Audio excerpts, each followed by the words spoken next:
Hi, Stone here with Wooden Stone. I'm in the shop today working on a cabinet. This will be the bottom of it, and I'm getting ready to edge band it.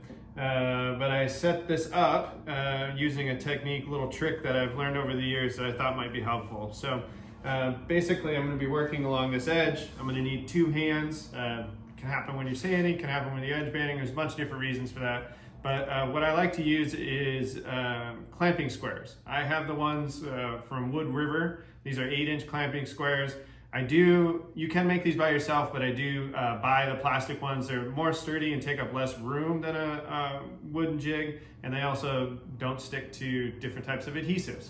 So basically all I do is just clamp it to my bench here, and then clamp it to the piece so that the piece is sturdy, and my hands are free to work on whatever I want instead of trying to do the weird dance yoga situation that a lot of people end up in. So have a good day.